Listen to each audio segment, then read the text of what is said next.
யார் இந்த ஜீசஸ் தெரியுமா? பொதுவாக நம்ம எல்லாருமே சொல்ற ஒன்று, ஜீசஸ் அப்படிங்கிறவர் கிறிஸ்து மதத்தோட மிகப்பெரிய கடவுள், கடவுளோட மகன் அப்படின்னு. ஆனால் வரலாற்றில் என்ன சொல்லியிருக்காங்க அப்படின்னா, இந்த உலகம் உருவான அந்த நேரத்தில் கடவுள் தன்னை மாதிரியே 2 மனிதர்களை உருவாக்குனாரு அப்படின்னும், அவங்க மரணம் அப்படிங்கிற ஒன்றே இல்லாமல் ரொம்பவே சந்தோஷமா வாழ்ந்திருக்காங்க அப்படின்னு சொல்லியிருக்காங்க.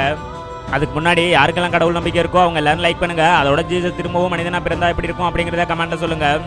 இதெல்லாம் இருக்க அந்த 2 பேரும் கடவுளோட வார்த்தையை மீறி அங்கிருந்த ஒரு பழத்தை பிடிங்கி சாப்பிட்டதால அவங்களுக்கு ஒரு சாபமும் கிடைச்சிருக்கு. அதோட பாவமும் பண்ண ஆரம்பிச்சிருக்காங்க. அதுக்கப்புறம் தான் மனிதனம் அப்படிங்கிற உடனே இந்த உலகம் ஃபுல்லாக உருவாகி பல பாவங்களாலையும் ஆசைகளாலையும் நிறைஞ்சிருந்திருக்கு.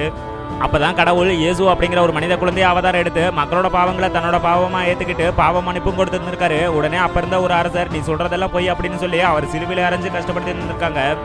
அதோட தான் சிலுவையில் இறந்ததுக்கு அப்புறம் 3வது நாள் தான் ஒரு கடவுள் அப்படிங்கிறத நிரூபிக்கிற விதமா திரும்பவும் உயிரோட பூமிக்கு வந்திருக்காரு. இப்படிப்பட்ட உன்னை பத்தி பழங்காலத்துல இருந்து என்ன சொல்லியிருக்காங்க அப்படின்னா, இயேசு அப்படிங்கிற ஒரு மனிதனோட பாவங்களை தீர்க்கிறதுக்காக பூமியில அவதரித்த ஒரு கடவுள் அப்படின்னும், கடவுளோட அவதாரமா பூமியில வாழ்ந்தாரு அப்படின்னு சொல்லியிருக்காங்க.